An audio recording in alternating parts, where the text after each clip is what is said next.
thank our witness. Mr. Horowitz, you had a very distinguished career as a prosecutor in the Southern District of New York, so I will see if you can help me work my way through a quote. And it's not a quote from you, so it may be problematic for you to help work our way through it. The quote is, federal prosecutors will have to close cases and let those criminals go. That is a quote from the President of the United States with respect to sequestration.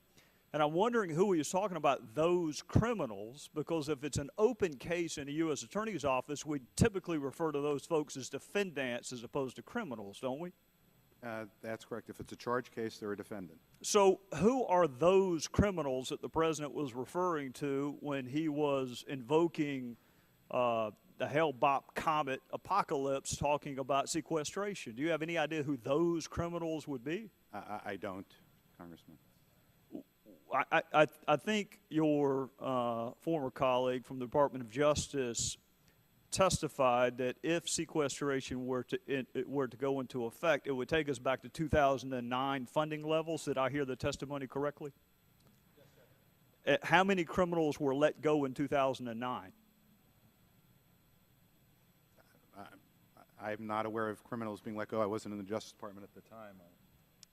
How about the gentleman from the Department of Justice? Any criminals let go in 2009? That's not something I can answer this morning, sir. Well, I think we would have heard about it if a bunch of criminals were let go due to a lack of funding, don't you? I mean, we would need a congressional hearing for that. We would have all heard about that.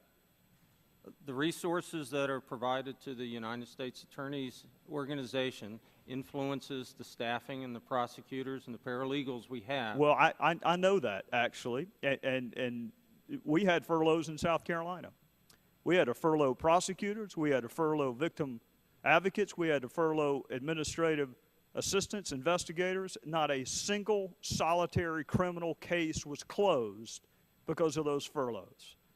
So what I'm trying to get at is the irresponsibility of threatening, whether it's the Attorney General saying we're going to be less safe or the President saying we're going to let those criminals go because we can't survive on 2009 funding levels. So when sequester went into effect, the net result, the net impact on DOJ's budget was what, about $100 million? The net impact of sequestration was $1.6 billion this year. No, I'm talking about salaries and expenses. The salaries and expenses, because that's what would impact whether or not cases had to be closed and criminals let go, is about $100 million.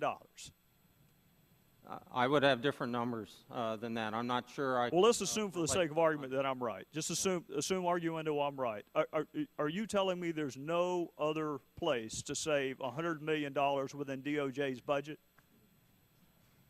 Our problem is we have to save $1.6 billion, and that will be comprised of both. I want to focus on the U.S. Attorney's Office, that line item, salaries and expenses.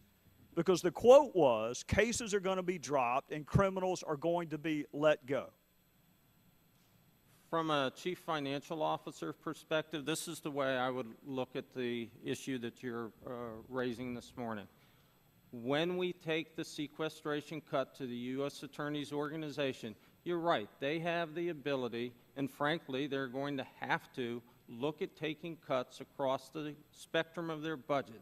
That includes their personnel, their salaries, and their benefits. What is a SALSA? What is a Special Assistant U.S. Attorney? What's a Special Assistant Attorney? Yeah.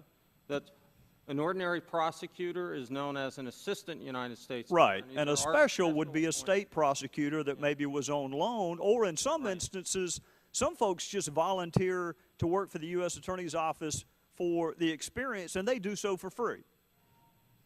Agreed? Right. You can have a special AUSA. Okay. And they would be free in some instances. They could be. All right. How much did you spend on conferences last year?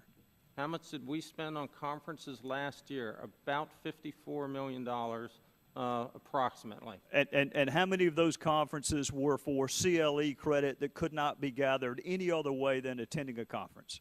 I don't have that information at the table with me. We'd have to get back to you. Can you get CLE credit so you can keep your law license via the